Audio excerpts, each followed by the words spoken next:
আপনাদের প্রধান দায়িত্ব বিচার করা, সংস্কার করা, নির্বাচন করা। বিচার, সংস্কার, নির্বাচন একসাথে চলতে হবে। এইসব কোন রকম টাল বাহানা বাংলাদেশের মানুষ সহ্য করবে না। এই দেশ কারো জমিদারি না। জমিদারির বিরুদ্ধে আমরা লড়াই করেছি। আবার কেউ যদি কোন রকম মতলব করেন, তাহলে আপনাদের পরিণতি, সেই মতলবকারীদের পরিণতি খুব ভালো হবে না। আপনারা তো আমাদের নেতৃবৃন্দের কাছ থেকে বিস্তারিত বক্তব্য শুনেছেন। আপনাদের নেতৃবৃন্দ আপনাদের দাবি দেওয়া তুলেছেন। কথা খুব বেশি বাড়ানোর নেই। একটা কথাই বলতে চাই, এটা তো আমরা সবাই দেখেছি, বাংলাদেশ এই 24-এর গণ অভ্যুত্থানে, জুলাই গণ অভ্যুত্থানে কিভাবে আবার সবাই আমরা একসাথে রুখে দাঁড়িয়েছিলাম। আমাদের ছেলেমেয়েরা, সন্তানরা, তারা কিভাবে অকাতরে জীবন দিয়েছে। জীবন দেয় নেই সমাজের এমন কোনো অংশ নাই। নারী, পুরুষ, বাঙালি, চাকমা, হিন্দু, মুসলমান, শিশু, বৃদ্ধ, সব শ্রেণীর মানুষ, ছাত্র, শ্রমিক, শ্রমজীবী, সবাই তো শহীদ হয়েছে, সবাই রক্ত দিয়েছে। 30,000 মানুষ আহত, 2,000-এর চোখ নষ্ট হয়ে গেছে। এত বড় আত্মত্যাগ, লক্ষ লক্ষ কোটি মানুষের আন্দোলন। তো এই আন্দোলন কি ঘোষণা আনলো? এই আন্দোলন বলল যে ফ্যাসিস্ট পালিয়ে গেছে, ফ্যাসিস্ট ব্যবস্থাকেও বিদায় করে দিতে হবে। তার বদলে একটা নতুন বাংলাদেশ, নতুন রাজনৈতিক বন্দোবস্ত, নতুন যাত্রা। তাই তো এই নতুন যাত্রায় কি ভূমিহীনরা আছে? ভূমিহীনরা যদি বাংলাদেশের নতুন যাত্রায় না থাকে, শ্রমিকেরা যদি না থাকে, কৃষকেরা যদি না থাকে, শ্রমজীবী মানুষেরা যদি না থাকে, তাহলে এই নতুন বাংলাদেশ কার? প্রফেসর ডক্টর মোহাম্মদ ইউনূস, আপনি কোন নতুন বাংলাদেশ বানাচ্ছেন? কিংবা আগামী দিনে নির্বাচনের মধ্য দিয়ে যে ক্ষমতা আসবে, কোন নতুন বাংলাদেশে আমরা যাব? আজকে যে কোনো দেশের একটা বিপ্লবী পরিবর্তন, সেটা যদি ঠিক মতো এগোতে হয়, তাহলে তার প্রথম যে জায়গায় হাত দেওয়া দরকার সেটা হচ্ছে ভূমি। ভূমি সংস্কার ছাড়া কোন সত্যিকার পরিবর্তন হয় না। আমরা সংস্কারের প্রস্তাব করলাম, বিভিন্ন কমিশন করার প্রস্তাব করলাম, কিন্তু আমরা দেখলাম অনেক কমিশন হয়েছে, আবার অনেক গুরুত্বপূর্ণ কমিশন হয় নাই।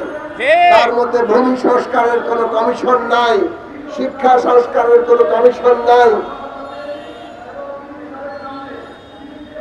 সরকার বাহাদুরদের আমরা বলেছি, আপনারা দায়িত্ব নিয়েছেন, আপনারা তো বেশি সময়ের জন্য দায়িত্ব নিতে পারবেন না, আপনাদের সময় সীমাবদ্ধ হবে।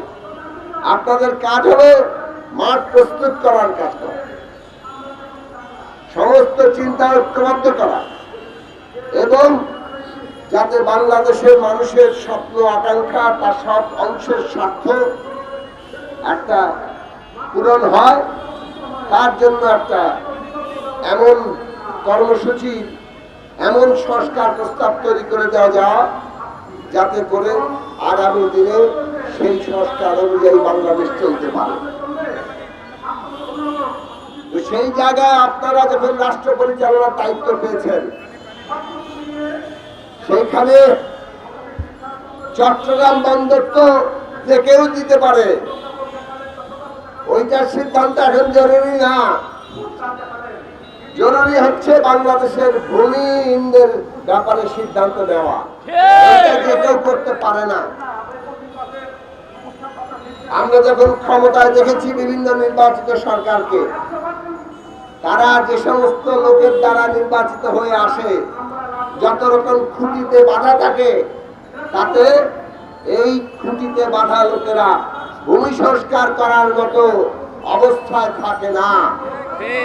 ভূমি সংস্কার করতে হয় যখন এরকম অভ্যুত্থান ঘটে, যখন সমস্ত পুরনো সম্পর্ক আলাদা হয়ে যায়, নতুন সম্পর্ক তৈরি করার শক্তি তৈরি হয়, তখন ভূমি ব্যবস্থাপনা বদলাতে হয়।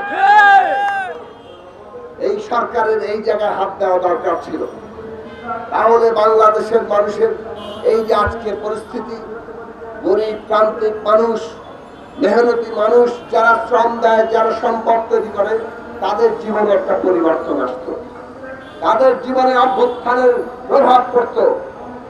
আর এইভাবে সারা দেশের একেবারে তলা থেকে মানুষ ঐক্যবদ্ধ হয়ে গেলে তাকে আর দাবিয়ে রাখার শক্তি কারো নাই। সেই জায়গায় আমাদের যাওয়া দরকার, কিন্তু আমরা সরকারকে সেই সব দিকে খুব আগ্রহী দেখতে পাচ্ছি না।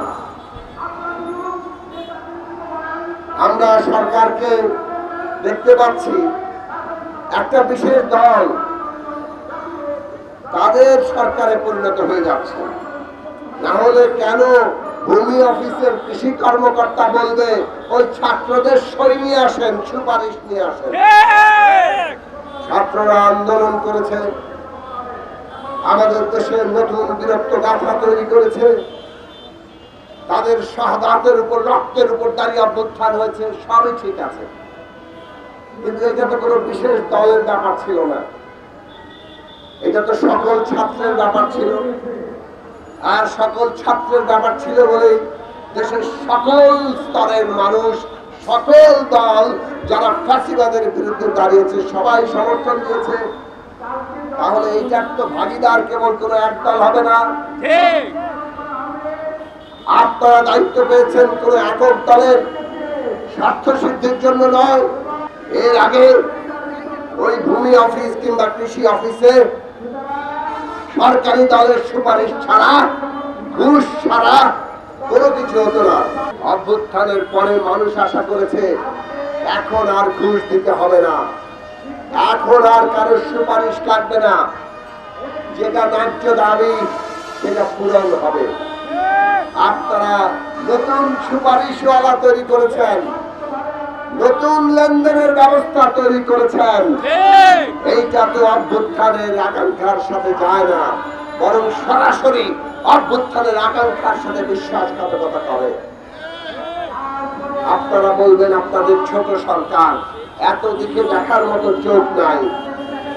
নীতি থাকলে আর তার বাস্তবায়নের ইচ্ছা থাকলে ওই তলায় এত ক্ষমতা নাই যে সবকিছু তারা ঠেকিয়ে দিতে পারে।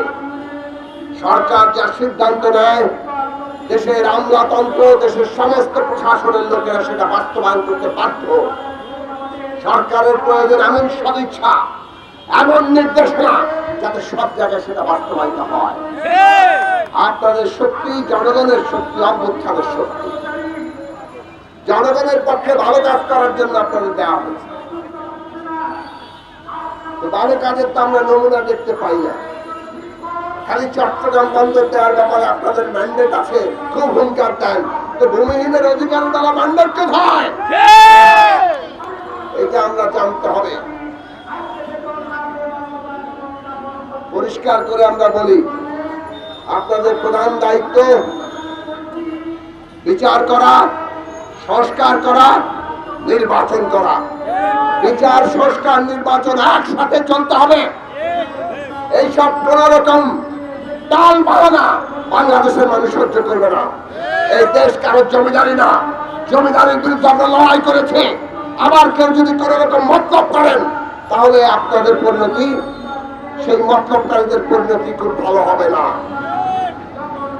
পরিষ্কার ভাবে বলি, আপনাদের ম্যান্ডেট আছে বিচার, সংস্কার এবং নির্বাচন করা, সেইটা এগিয়ে নিয়ে যাওয়া, কিন্তু সেটা করতে হবে সবাইকে সাথে নিয়ে।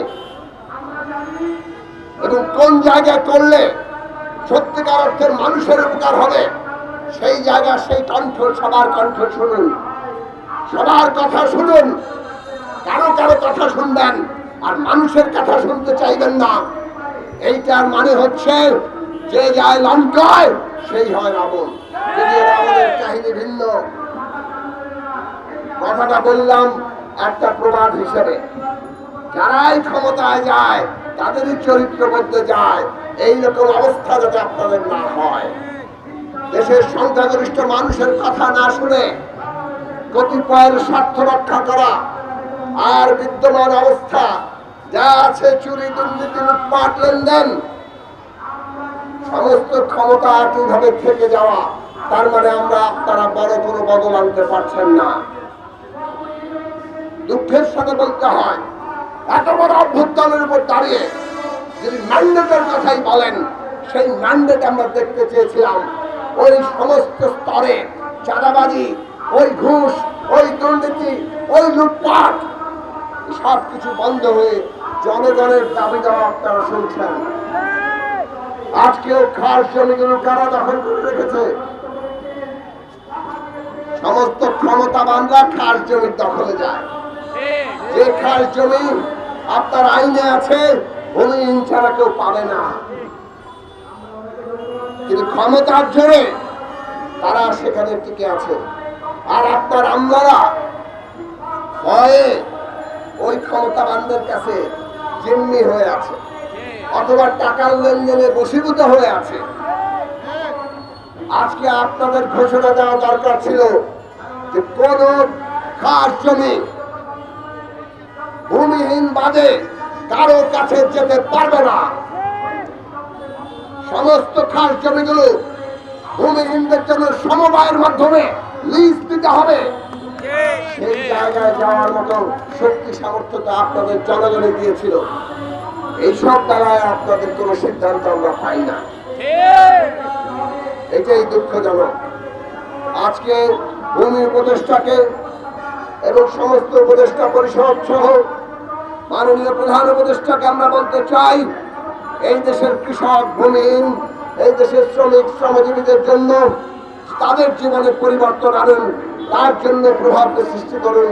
সেই জায়গায় মানুষের আকাঙ্ক্ষা, আপনারা যে কয়দিন রাষ্ট্র পরিচালনার দায়িত্বে আছেন, সেইখানে আপনারা এই সব ক্ষেত্রে কি কাজ রেখে গেলেন, ভবিষ্যতের মানুষ সেইটাই আপনাদেরকে বিচার করবে।